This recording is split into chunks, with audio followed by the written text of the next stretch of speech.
terlebih dahulu, nama saya Siti Rabi selaku yang akan memimpin jalannya presentasi pada malam hari ini. Baik, sebelum kita masuk ke materi, alangkah baiknya kita perkenalan dulu anggota-anggotanya yang akan memaparkan dan menjelaskan materi pada malam ini. Next.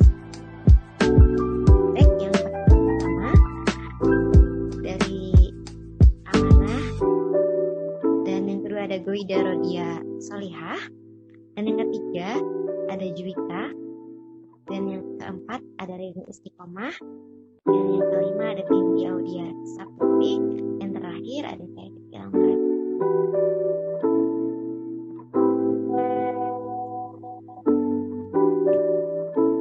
Next.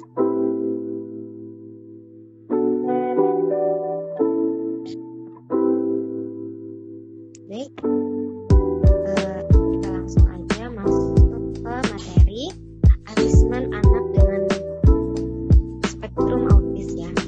Jadi autis ini dia berasal dari bahasa kuno, kata kuno ya, yang berarti sendiri. Nah, jadi autis ini ada sesuatu gangguan perkembangan yang kompleks, menyangkut komunikasi, interaksi, kognisi, dan aktivitas imajinasinya ya. Gejalanya ini tampak sebelum anak berusia 3 tahun. Pada autisme ini, infantil gejalanya sudah ada, bisa sejak lahir juga ada ya. Dia nampak itu sejak lahir. Nah, kategori autisme ini, hambatannya ini perkembangannya ada 3 aspek ya. Yang pertama, dia ada kualitas kemampuan interaksi sosial dan emosional. Dan yang kedua, kualitas yang kurang dalam kemampuan komunikasi timbal balik nih, antara si A berkomunikasi dengan si B. Dan yang ketiga, minatnya terbatas. Jadi disertakan gerakan-gerakan berulang tanpa tujuan. Jadi mari kita perhatikan kembali anak autis ini. Kita mendapat kesan bahwa penyandang autis ini seolah-olah hidup di dunianya sendiri. Kalian sebelumnya pasti kalian sudah tahu, dan kita pasti sudah membahas tentang masalah autis ini. Nah, autis ini ada itu kan sejak 1943 dikenalkan oleh Leo Kanner. Nah, itu kalian wajib banget tahu ya. Sekedar itu kok, Leo Kanner yang memperkenalkan autisme ini. Pada saat itu jumlah autisme itu mereka mempunyai karakteristik yang berbeda-beda. Dalam kurun waktu 10 tahun terakhir, lalulah meningkat autis pesat di seluruh Indonesia. Nah, kita langsung aja masuk ke latar belakangnya ya. Jadi untuk latar belakangnya autisme ini di sekolah ya, pada umumnya di sekolah umum ya. Yang pertama, mereka perjuangan tersendiri bagi orang tuanya, guru, anak dan anak itu sendiri. Baik dalam mempersiapkan anak ini untuk ibunya ya, baik untuk mempersiapkan anak bersosialisasi dengan lingkungannya, metodenya, strategi pembelajarannya. Nah, di sini peran sekolah itu sangat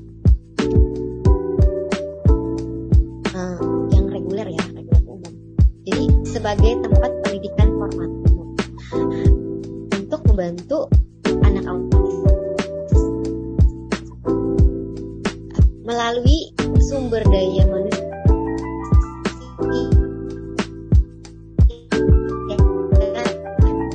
pengolahan materi, pengajaran anak perlu disiapkan secara matang lagi. Nah, karena kita masih mahasiswa dan kita masih sama-sama belajar juga. Jadi pasti masa depan kita pasti lebih tertata lah gitu kan. Nah, untuk mempersiapkan kita sebagai calon guru yang menampilkan kualitas yang bagus untuk mahasiswanya, apalagi bahkan kita kalau bisa kita mengajar di sekolah tersebut, kita sangat membantu penyandang autis ya kan pada umumnya. Baik, kita langsung aja daripada kelamaan, kita langsung aja next ke slide selanjutnya. Nah, ini karakteristik anak autis. Oke, ini dipersilakan pada Amanah. Terima kasih Siti Elang. Berikutnya karakteristik anak dengan hambatan spektrum autis. Adapun karakteristik atau ciri khas yang tampak pada perilaku anak autis adalah anak tampak seperti tuli, sulit berbicara atau pernah berbicara tetapi kemudian sirna. Anak tidak dapat mengikuti jalan pikir orang lain. Kadang-kadang anak berperilaku yang menyakiti dirinya sendiri. Anak tidak mempunyai empati dan tidak tahu apa reaksi orang atas perbuatannya. Pemahaman anak sangat kurang sehingga apa yang ia baca sungkar dipahami. Misalnya dalam bercerita, kembali, dan soal berhitung yang menggunakan kalimat. Kadangkala anak mempunyai daya ingat yang sangat kuat seperti perkalian, kalender, dan lagu-lagu. Dalam belajar, mereka lebih mudah memahami lewat gambar-gambar. Anak belum tentu dapat bersosialisasi dengan teman sekelasnya, seperti sungkar bekerja sama dalam kelompok, anak sebayanya, bermain peran, dan sebagainya. Kesulitan mengekspresikan perasaannya, seperti suka marah, mudah frustasi bila tidak mengerti, dan dapat menimbulkan tantrum, ekspresi emosi dalam bentuk fisik atau marah yang tidak dikendalikan. Memperlihatkan perilaku yang stimulasi diri seperti bergoyang-goyang, mengempakkan tangan seperti burung, berputar-putar, mendekatkan mata ke pesawat TV. Pada dasarnya, tidak semua gejala tersebut ada pada individu autis. Gejalanya dapat beraneka ragam sehingga tampak bahwa tidak ada anak autis yang benar-benar sama dengan semua tingkah lakunya. Sedangkan perbandingan laki-laki dengan perempuan adalah sekitar 4:1. Terdapat pada semua lapisan masyarakat, etnik atau ras, tingkat sosio atau ekonomi, serta geografinya. Jika seseorang anak memperlihatkan beberapa gejala di atas, segera hubungi psikolog, klinik atau perkembangan, dokter ahli perkembangan anak, psikiater anak, khusus anak autis dan gangguan perkembangan yang akan membuat suatu asesmen atau pengajian yang diikuti dengan pelaksanaan diagnosa. Jika diagnosa dini, maka anak autis dapat ditangani secara melalui proses pembelajaran yang terstruktur dan terpadu. Dengan demikian, lebih terbuka peluang perubahan ke arah perilaku yang normal.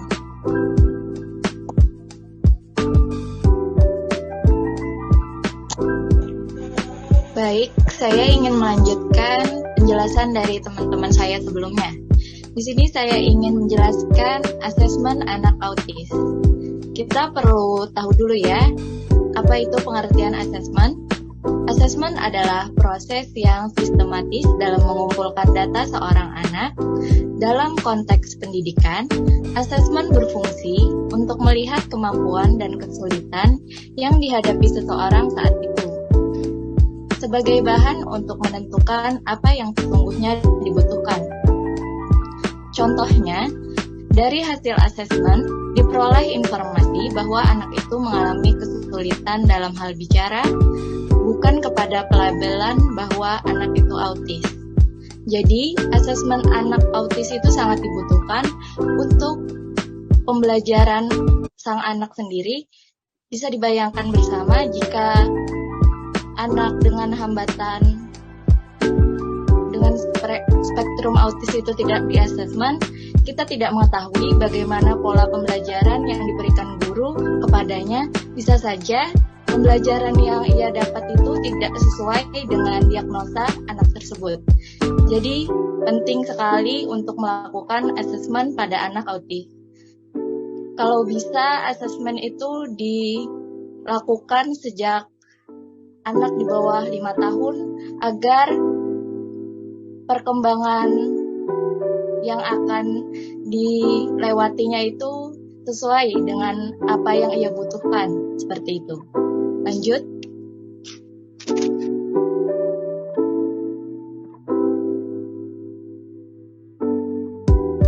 Hal-hal titik yang harus dipertimbangkan dalam asesmen harapan 1986 menemukan 3 hal titik yang perlu dipertimbangkan dalam melakukan asesmen. Kapan asesmen dilakukan, di mana asesmen dilakukan, bagaimana asesmen dilakukan.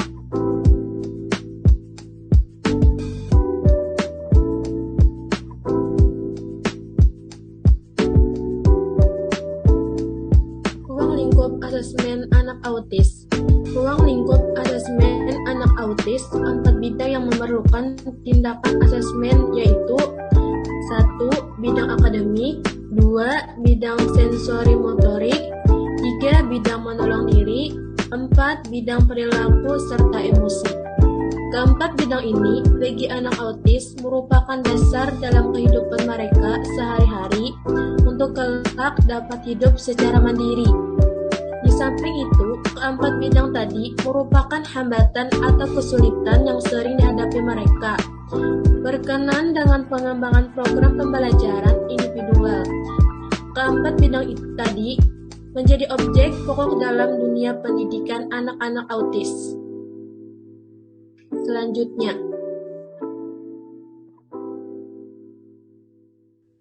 baik, saya akan membacakan masalah anak autis di sekolah. Yang pertama ada perilaku. Adanya perilaku stereotip atau khas pada anak autis seringkali membuat para guru dan anak lain di kelas bingung. Perilaku tersebut sangat tidak wajar dan cenderung mengalihkan perhatian. Selain masalah perilaku yang lebih berupa dorongan dan perkembangan neurobiologis, sering masalah perilaku merupakan manifestasi dan frustasi anak. Sulit memahami materi belajar, sulit komunikasi, dan sulit berinteraksi. Lalu yang kedua ada pemahaman. Gangguan proses informasi dan koneksi mau tidak mau seringkali menghambat anak autis mengikuti pelajaran di sekolah umum. Mereka lebih memberi respon terhadap stimulus visual sehingga instruksi dan uraian verbal, apalagi yang panjang dalam bahasa rumit, akan sulit mereka pahami. Lalu yang ketiga ada komunikasi. Salah satu kesulitan anak autis adalah dalam hal komunikasi, di mana mereka sulit berekspresi diri.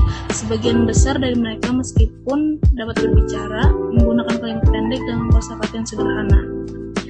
Seringkali mereka bisa mengerti orang lain, tapi hanya bila orang tersebut berbicara langsung kepada mereka. Itu sebabnya kadang mereka tampak seakan tidak mendengar, padahal jelas-jelas kita memanggil mereka. Lalu yang terakhir adalah interaksi. Anak autis juga bermasalah pada perkembangan keterampilan sosialnya, sulit berkomunikasi, tidak mampu memahami aturan-aturan pergaulan, sehingga biasanya tidak memiliki banyak teman. Minat mereka yang terbatas pada orang lain di sekitarnya sedikit banyak membuat mereka lebih senang menyendiri atau sangat pemilih dalam bergaul. Mereka hanya memiliki 1-2 teman yang dapat memberikan rasa aman kepada mereka dan pada umumnya mengalami kesulitan beradaptasi dalam berbagai kelompok yang dibentuk secara acak atau mendadak. Lalu selanjutnya ada alternatif penanganan. Yang pertama ada individual terapi. Individual terapi ini melalui penanganan di tempat terapi atau di rumah atau home-based terapi dan kemudian homeschooling.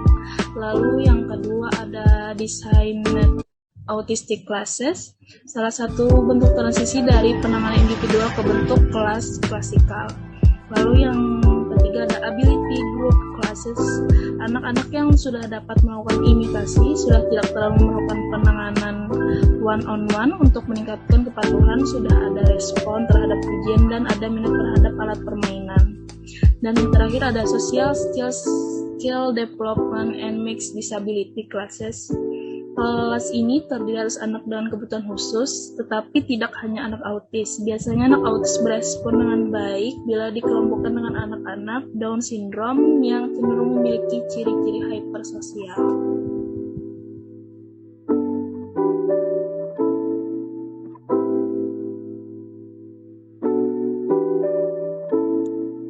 Baik, terima kasih semuanya. Jadi kita langsung aja masuk ke kesimpulannya asesmen anak dengan sindrom autis.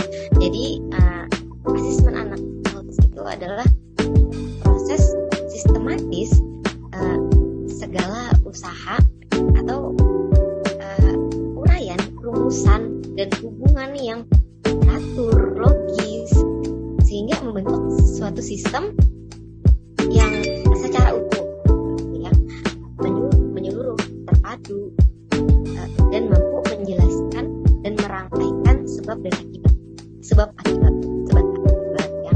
Nah, jadi sistematis anak autis ini data dia mengumpulkan data anak autis dalam konteks pendidikan asesmen ini berfungsi untuk melihat kemampuan dan kesulitan yang dihadapi anak untuk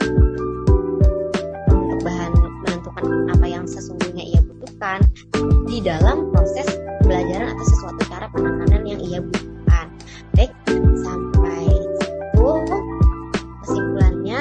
Semoga bisa dimengerti semua buat kita, dan semoga pembelajaran malam ini bisa bermanfaat buat kita. Terima kasih. Saya selaku moderator dan anggota pemateri memohon maaf atas kesalahan kata, perbuatan, kata. Terima kasih. Assalamualaikum warahmatullahi wabarakatuh.